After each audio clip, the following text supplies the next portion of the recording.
ఆ రకంగా ఆయన లంకకి వెళ్ళి లంకకి ఏతించిన భూజాతనుగాంచి ఆ ఉంగరం ఇచ్చి ఆనందముప్పంగ భూజాతనుగాంచి ఆనందముప్పంగ ఆ ఉంగరం ఇచ్చి ఆ రత్నమును తెచ్చి శ్రీరాముకున్నొచ్చి సంతుష్టిని చేసి అక్కడికి వెళ్ళి ఆవిడికి ఉంగరం ఇచ్చావయ్యా, అక్కడి నుంచి రత్నం పట్టుకొచ్చావయ్యా, హాయిగా ఇక్కడ శ్రీరాముడికి ఇచ్చావయ్యా, ఇదంతా నీ వల్లనే సాధ్యమైంది కదా అన్నాడు. ఇప్పుడు ఒక్క మాట నేను మీకు చెబుతా, సుందరకాండ ఎందుకు చదవమన్నారు.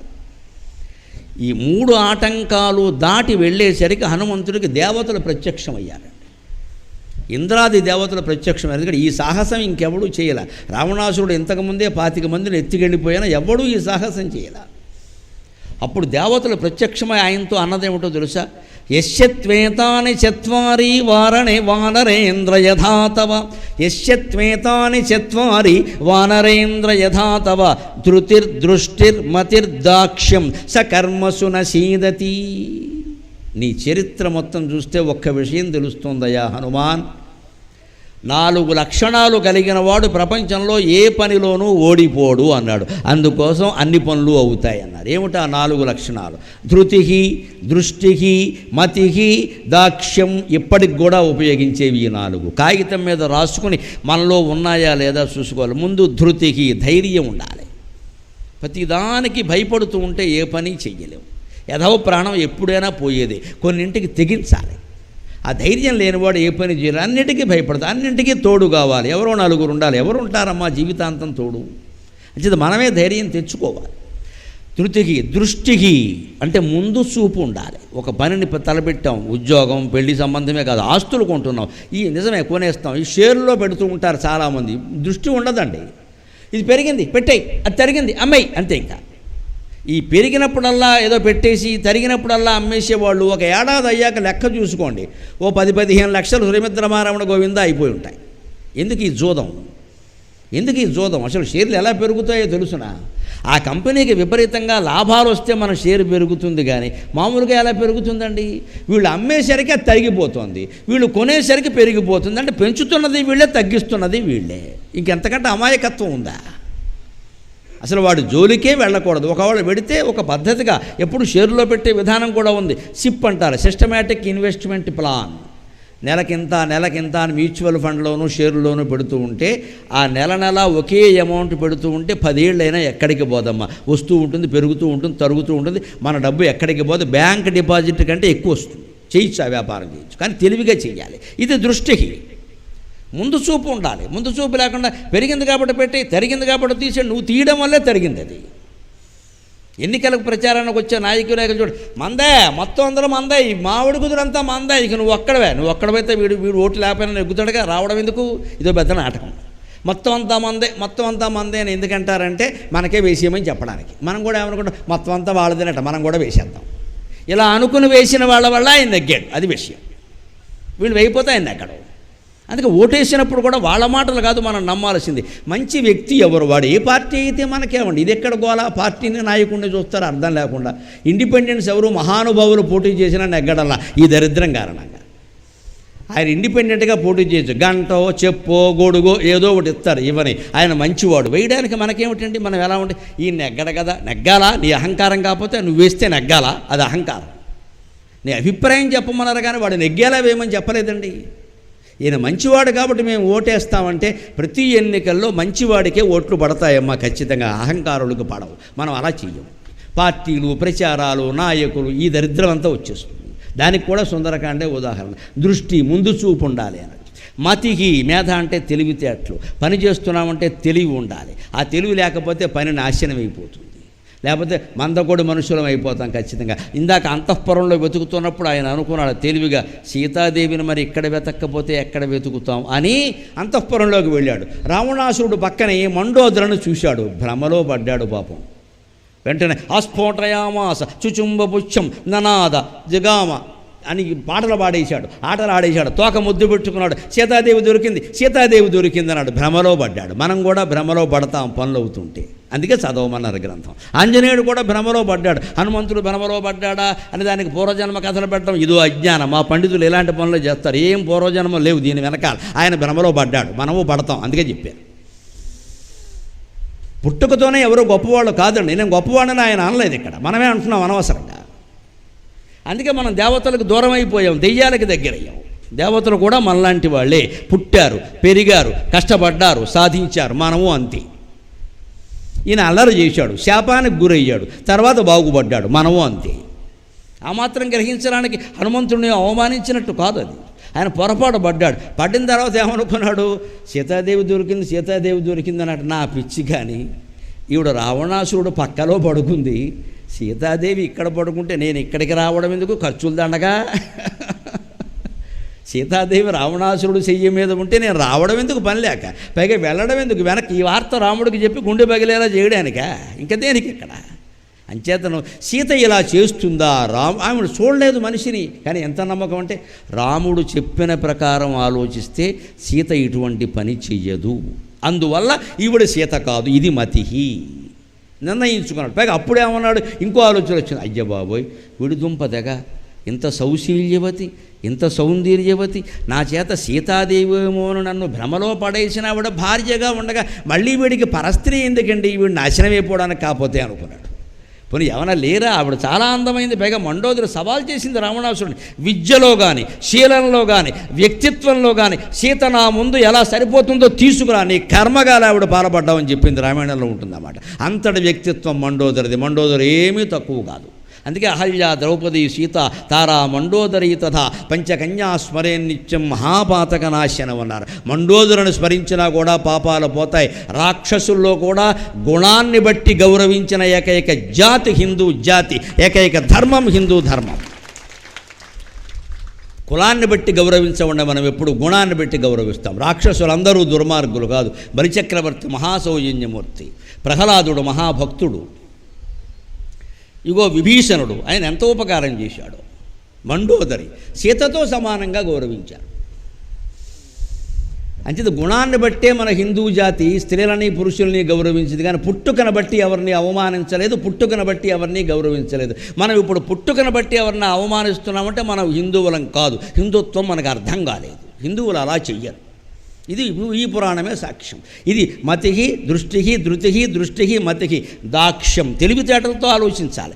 దాక్ష్యం అంటే సమర్థత, అంటే అసమర్థుడైన వాడు ఎప్పుడూ ఏ కార్యాన్ని సాధించలేడు. అందుకే ఆయన ఏం చేశాడు, అశోకవనంలో 4 చెట్లు పడగొట్టాడు, తొడగొట్టాడు, మెడగొట్టాడు, వాళ్ళని పిలిచాడు, తన సమర్థత ఏమిటో చూపించాడు. అంతేకాదు, రావణాసురుడు సభలోకి వెళ్ళినప్పుడు నిలబెట్టి మాట్లాడుతూ ఉంటే కోతివి నీకు ఆసనం ఎందుకంటే విభీషణుడు అన్నాడు, దూతగా వచ్చాడయ్యా, దూతని ఆసనం మీద కూర్చోబెట్టడం ధర్మం అన్నాడు.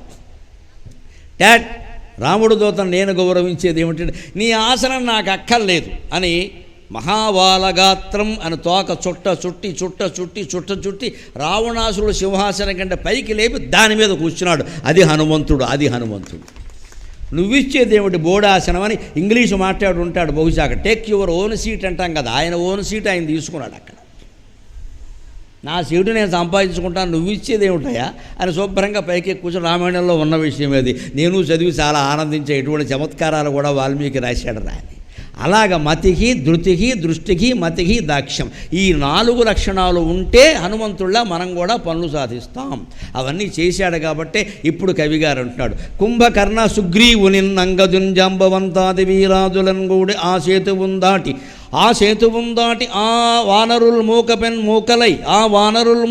మూకలై దైత్యులందృంచగా సుగ్రీవుడు, అంగదులు మొదలైన వాళ్ళందరితో కలిసి సేతువు నిర్మించి ఆ సేతువుని దాటి మీరంతా వానరులు పెన్మోకలై దైత్యుల్ని సంహరించారయ్యా అంటున్నారు అచ్యుతరామయ్య గారు దండకంలో. దైత్యులందృంచగా రావణుండంత కాలాగ్ని రుద్రుండునైపోరి బ్రహ్మాండమైనట్టి ఆ శక్తిని వైచి ఆ లక్ష్మణుని మూర్ఛనుందింపగా అప్పుడే పోయి సంజీవని తెచ్చి సౌమిత్రికిన్నిచ్చి ప్రాణంబు రక్షింపవే.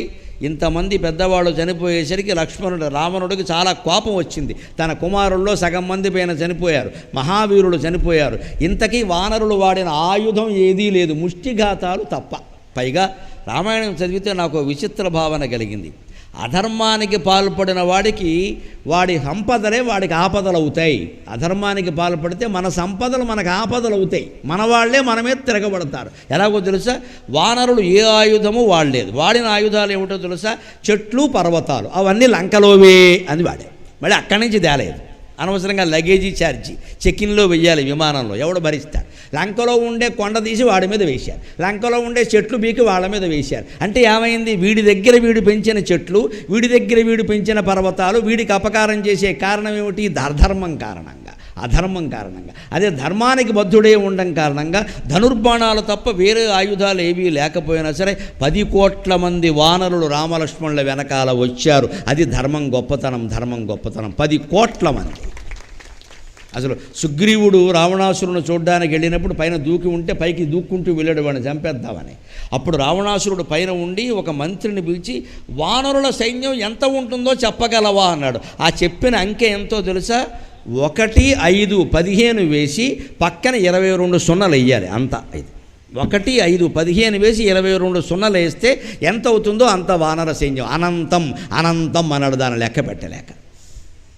అయ్య బాబో, ఇంత సైన్యమా, వీళ్ళంతా నా మీద దాడికి వచ్చారు. అంత వానర సైన్యాన్ని రాముడు మొత్తం నాయకత్వం వహించి నడిపించాడు అంటే మంచితనం తప్ప ఇంకేదైనా ఉందా? వాళ్ళకి ఏమైనా చుట్టరికం ఉందా? నరులకి వానరులకు చుట్టరికం ఏమైనా? కేవలం ధర్మం. మనం ధర్మానికి కట్టుబడితే మనం ముందు ఒక్కడే రావచ్చు, మన వెనకాల తర్వాత నలుగురే రావచ్చు, 40 లక్షల మంది వస్తారు. అనుమానం ఏళ్ళ తెలుగునాట ఒక పెద్ద వ్యాధి ఏమిటంటే ముందు పడేవాడు ఉండడు. మనకెందుకని పిల్లి మెళ్ళలో గంట కట్టడానికి భయపడతాం మనం. ఒక్కడెవడైనా సాహసించి గంట కట్టగలిగితే మొత్తం అందరూ వెనకాల వస్తారు. రామాయణమే ఉదాహరణ. అలా వెళ్ళి వాళ్ళందరినీ సంహరించి నువ్వు చివరికి రావణుడు శక్తి ప్రయోగిస్తే అప్పటికప్పుడు రాత్రి వెళ్ళి సంజీవ పర్వతాన్ని తెచ్చాడు. ఎలా తేగలిగాడండి? నాకు ఆంజనేయ స్వామి విగ్రహాన్ని చూసినప్పుడల్లా ఓ పద్యం గుర్తొస్తుంది. నేను అల్లుకొన్నది మహానుభావుడు అయ్యా. కర్తవ్యము ధర్మపదము స్మర్తవ్యము రామపదము స్వామి నీకు. కర్తవ్యము ధర్మపదము స్మర్తవ్యము రామపదము స్వామి నీకు. ధర్తవ్యము సంజీవని ధర్తవ్యము సంజీవని మర్తవ్యులము ఈ విషయము మాకెటు తెలియున్. మర్తవ్యులము ఈ విషయము మాకెటు తెలియున్. కర్తవ్యము ధర్మపదము స్మర్తవ్యము రామపదము స్వామి నీకు. ధర్తవ్యము సంజీవని మర్తవ్యులము ఈ విషయము మాకెటు తెలియున్. ఎప్పుడు ఆయన కర్తవ్యము స్మర్తవ్యము హనుమంతుని జీవితాన్ని గురించి చెబుతూ 2 మాటలు మీకు చెబుతున్నా, గుర్తుపెట్టుకోండి. కర్తవ్యము స్మర్తవ్యం. ఈ రెండే మన మనస్సులో ఉంటే మనం జీవితంలో దుఃఖపడవు. మన కర్తవ్యమే చేయాలి. అన్ని పనులు నెత్తి మీద వేసుకుని ఓవర్ యాక్షన్లు చేయకూడదు. ఎంతవరకు ఉండాలో అంతవరకు. ఇది మన కర్తవ్యమా అని ఆలోచించాలి. బంధువులు, మిత్రులు, ఆస్తులు, పాస్తులు అన్నిటికీ ఇది వర్తిస్తుంది. రాజకీయాలు ఇది మన కర్తవ్యమా? అయితేనే చేయలేత చేయొద్దు. మనకి చెయ్యాలని ఉంది కాబట్టి చేయడం అంటే అది కష్టాలు కొని తెచ్చుకోవడమే. మనకి ఇష్టమైనవన్నీ చేసేయకూడదు. మన కర్తవ్యమా? లేత వద్దు. మిగిలిన సమయం ఏం చేయాలండి? నమశివాయ నమశివాయ నమో నారాయణాయ నమో నారాయణాయ శ్రీమాత్రే నమః శ్రీమాత్రే నమః. ఇంతకంటే కర్తవ్యం లేదు, ఇంతకంటే స్మర్తవ్యం లేదు. హాయిగా ఓ చోట కూర్చొని జపం చేసుకోవచ్చు కదా. 1 నిమిషం చేయరండి జపం ఎవ్వడు. సొల్లు కబుర్లు చెప్పమంటే మాత్రం గంటలు గంటలు చెబుతారు. చెప్పట్లేదు అనకండి. పూర్వం పెత్తనాల ద్వారా చెప్పేవారు, ఇప్పుడు స్మార్ట్ ఫోన్ ద్వారా చెబుతున్నారు. అసలు ఈ చెవి దగ్గర నుంచి చెయ్యి తీయరు, ఫోన్ తీయరు. ఇలా పెట్టుకుని పైగా మధ్యలో కూడా ఇలా ఇలా ఇంకా మాట్లాడేది. ఇలా అది కూడా నా దరిద్రం. అలా మాట్లాడాలా? నా పని అయ్యాక ఫోన్ చేయమని చెప్పొచ్చు కదా. ఈ మెడ దగ్గర నుంచి పెట్టుకోవడం ఏంటమ్మా? వ్యాధులు వస్తాయి, లేజర్ కిరణాలు, అవన్నీ చచ్చిపోతారు మనుషులు. చెవి వాచిపోతుంది, చెవులు వినపడవు. ఇంకా ఈ ఫోను 1 ఏడాది పాటు అలా వాడామంటే 2 చెవులు పాడైపోతాయి. అంత అవసరం ఏంటి? తర్వాత చేయమని చెప్పొచ్చు కదా.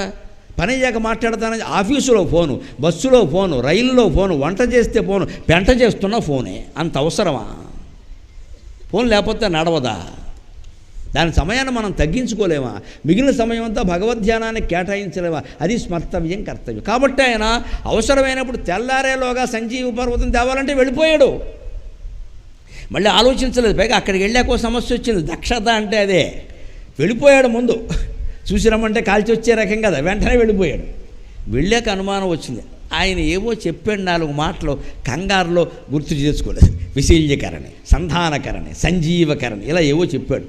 ఏవో ఆ కరణి ఈ కరణి అన్నాడు. మనకు గోకర్ణం తప్పితే ఏం గుర్తు రావట్లేదు అని హనుమంతుడు అక్కడికి వెళ్ళాక ఈ మూలికలు ఉంటాయే వాటిని వెతుకుతున్నాడు. పాపం అవి రాత్రిపూట వెలుగుతాయి. అంత గొప్ప మూలికలన్న మన ఆయుర్వేదం ఎంత గొప్పదో చూడండి. రాత్రిపూట వెలుగుతాయి మొక్కలు, లైట్లు వెలిగినట్టుగా. అంత గొప్ప ఔషధులు పర్వతాల్లో ఉంటాయి. గనులు పేరు మీద వాటిని తవ్వేయడం ఉందే వైద్యాన్ని మొత్తం నాశనం చేయడమే లెక్క. కొండల్ని కొండల్లాగే ఉండనియ్యాలి, మనం తవ్వేయకూడదు. కొండల మీద చెట్లు మామూలుగా నేల మీద పెరగని చెట్లు అక్కడ పెరుగుతాయి. ఎందుకంటే ఇంత ఎత్తు కొండ ఉంటుంది, ఆ శిఖరం మీద వాన కురుస్తుంది, అక్కడ ఔషధుల కారణంగా అద్భుతమైన మొక్క పెరుగుతుంది. ఆయుర్వేద విద్వాంసులు కనుక అక్కడికి వెడితే మురిసిపోతాడు, నేను ప్రపంచం అంతా వెతుకుతున్నాను ఈ మొక్క కోసం దొరకలేదని. ఇవాళ ఎందుకు దొరకట్లేదన్నా కొండలు లేవు, గుట్టలు లేవు, రోడ్లు లేవు, ఇళ్ళు లేవు, మొత్తం ఆక్రమించేయడం, అపార్ట్మెంట్లు కట్టేయడం అంతే. ఎక్కడ పడితే అక్కడ మనుషులు పెరిగిపోయారు, నీళ్లు అన్నం లేకుండా పోయింది. కొండల్ని కొండల్లాగే ఉండనియాలి, నదులు నదుల్లాగే ఉండాలి, అరణ్యాలు అరణ్యాల్లాగే ఉండాలి, మనం మనలాగే ఉండాలి. మనం మనలా ఉంటే అవన్నీ బాగుంటాయి. అవేమో తప్పు చేయట్లా, మనమే చేస్తున్నాం. అనడానికి కూడా హనుమంతుడి జీవితం ఉదాహరణ. ఆయన ఏం చేశాడు, అక్కడికి వెళ్ళాక ఔషధులు మెరుస్తున్నాయి, అన్నీ మెరుస్తున్నాయి. నాలుగే చెప్పాడు సుషేనుడు, ఇక్కడేమో 40 కనపడుతున్నాయి, ఇందులో ఏదో ఎందుకు వచ్చిన గొడవ అని మొత్తం లేపేశాడు. అదే ఆయన సమర్థత. మళ్ళీ తర్వాత ఎంత బాధ్యత అంటే సుషేనుడు ఇక్కడికి వచ్చిన తర్వాత ఆ 4 తెచ్చావంటే 4 సంగతి నాకు తెలియదు, నువ్వు పైకొచ్చి చూసుకో అన్నాడు. అది దక్షత. సుషేనుడు పైకొచ్చి చూసుకుని ఆ 4 తీసుకున్నాక, హనుమాన్ ఇంత పర్వతం ఎందుకు తెచ్చావయ్యా అనవసరంగా, నా పాటలు ఏదో పడతా, నీకెందుకు, నువ్వు ముందు వైద్యం చెయ్యి అని వైద్యం పూర్తే లక్ష్మణుడు లేచేలోగా ఈ పర్వతాన్ని మళ్ళీ అక్కడ పెట్టి వచ్చాడు. That is Hanuman.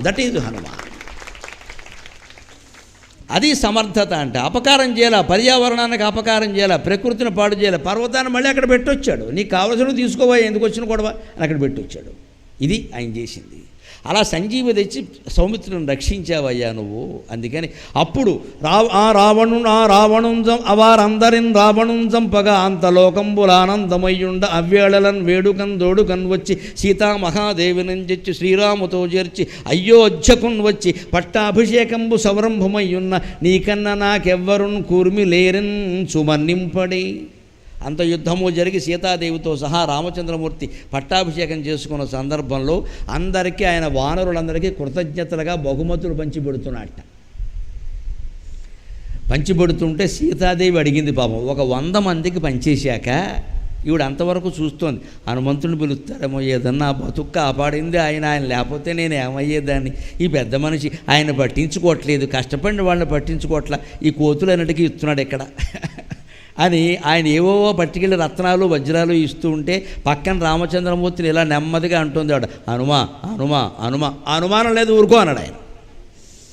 ఎందుకు, సీతాదేవికి చెప్పాడు, అక్కడ రామాయణంలో ఉంటుంది ఆ విషయం. హనుమంతుడి కదా, హనుమంతుడికి ఇవ్వదగిన వస్తువు నా దగ్గర ఏమీ లేదు సీత, నా ప్రాణం ఇచ్చేయమంటావా అన్నాడు ఆయన. అది రాముడు. రామాయణం అంటే కృతజ్ఞత. ఆయన ఏదో హారం ఇచ్చాడు, ఆ హారాన్ని హనుమంతుడు బాగా పూసలన్నీ లాగాడు, కెలికాడు, అందులో రామనామం లేదు. ఇది నన్ను మన్నించండి, జనప్రచారంలో ఉన్న కథ రామాయణంలో లేదు. వాస్తవం నేను చెప్పాలి కదా, కానీ రామాయణంలో ఇంతకంటే గొప్ప విషయం ఉంది. అక్కడ రాముడు ఏమంటాడు అంటే, ఏకైకస్యోపకారస్య ప్రాణాం దాస్యామి తే కపే హనుమాన్. నీకేమి ఊహమంటావయ్యా, అందరికీ ఇవ్వడానికంటే వజ్రాలు హారాలు ఉన్న నీకేమిస్తామయ్యా, ఈ హారాలు నీకు సరిపోతాయా? ఏకైకస్యోపకారస్య ప్రాణాం దాస్యామి తే కపే శేషస్య ఇక ఉపకారాణం భవామి రుణినో వయం. ఇది రాముడు మాట. వీళ్ళందరికీ ఇవ్వడానికి ఏవో ఉన్నాయ్యా, నీకు ఇవ్వాలనుకో, నీవు చేసిన ఒక్క ఉపకారానికే నా ప్రాణం ఇచ్చేయాలి.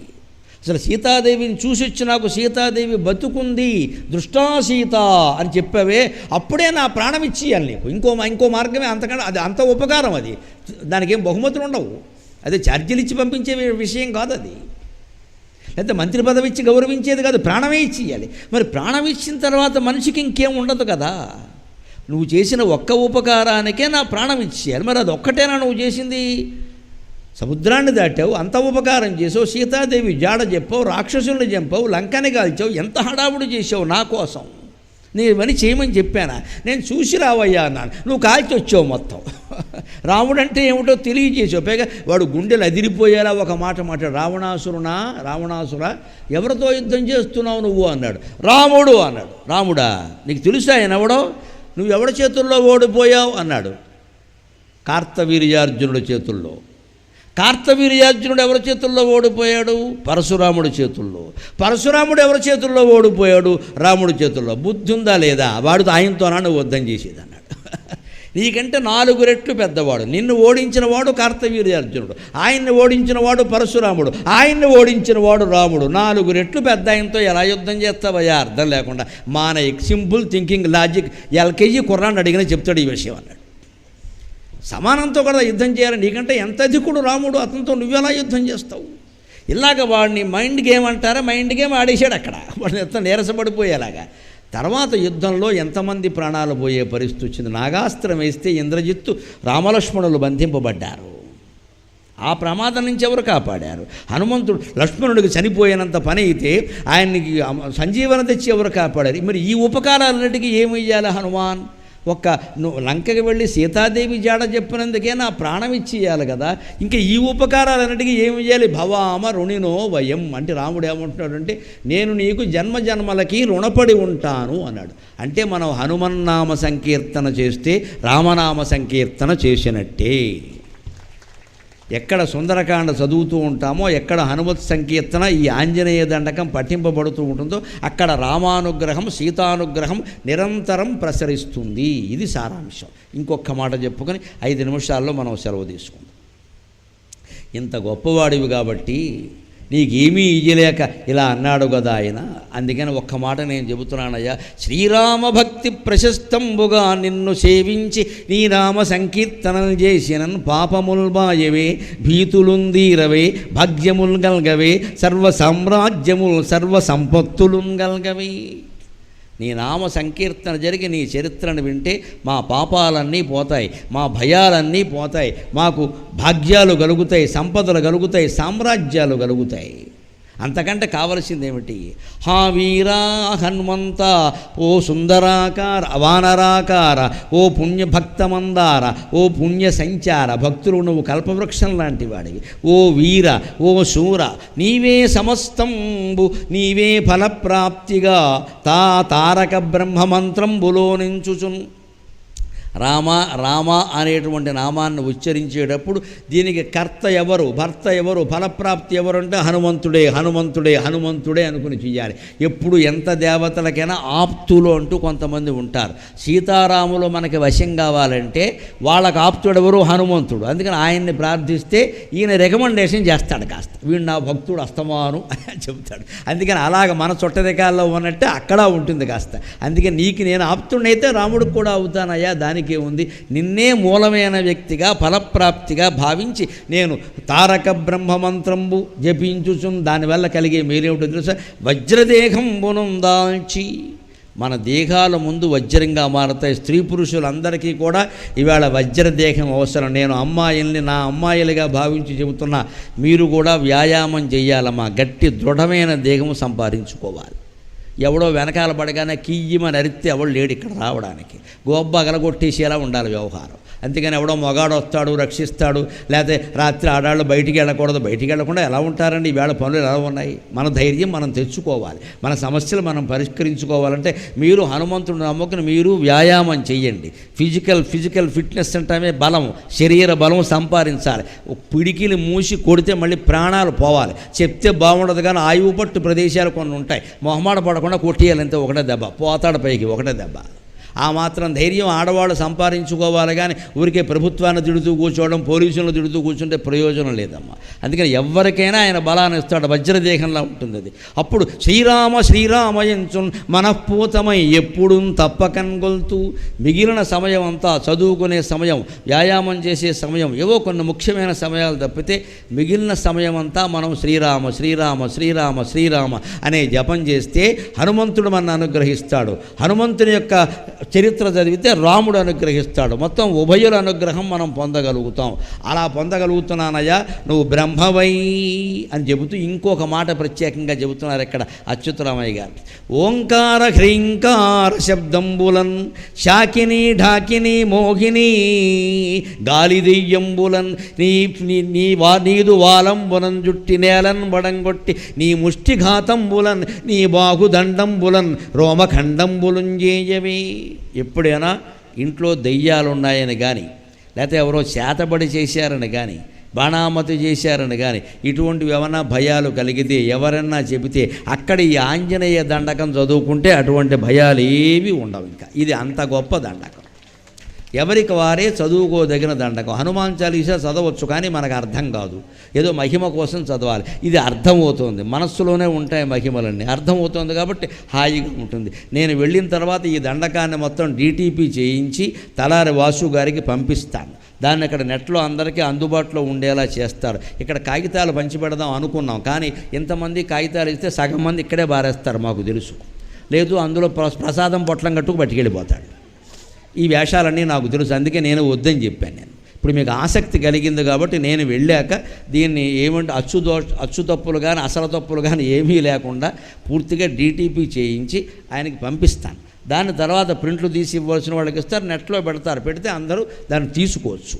హాయిగా దాన్ని నిత్యము పఠించండి. ముగిస్తూ ఒక్క మాట, బ్రహ్మతేజ ప్రభాభాసితం పైన ఎటువంటి దయ్యాలు ఉన్నాయి, ఏదైనా భూత ప్రేత పిశాచాలు ఉన్నాయన్నా ఈ దండకం చదువుకుంటే చాలు. వెంటనే ఆయన నీదు వాలంబునం జుట్టి నేలన్ వడంగొట్టి నీ ముష్టిఘాతంబులన్ బాహుదండంబులన్ రోమఖండంబులం చేసి ఒక్క గుద్దేటువంటి వెంట్రుకలో 1000 వంతు అయిపోతుంది. ఆ దయ్యం ఉండదు ఇంకా.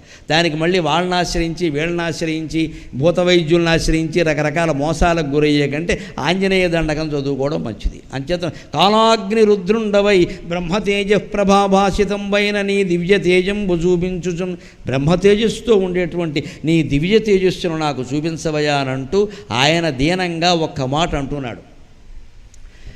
నా రారనా ముద్దుకు నా కుమారాయటన్సున్ దయాదృష్టి నిక్షించిన నేలు నా స్వామి. నేనంత దండకం రచించినందుకు, ఇంతగా మీకు చెప్పినందుకు నేను హనుమంతుడి నుంచి కోరుకుంటున్నది ఏమిటి అంటే, ఎప్పుడప్పుడు నా జీవితం మొత్తం మీద నా పంట పండేలా ఆయన నాకు దర్శనమిచ్చి, యామయ్యా గరికిపాటి ఎంత బాగా చెప్పేవయ్యా, వచ్చినా ఒళ్ళో కూర్చోవయ్యా అంటే ఈ జన్మ ధన్యమైనట్టే లెక్క.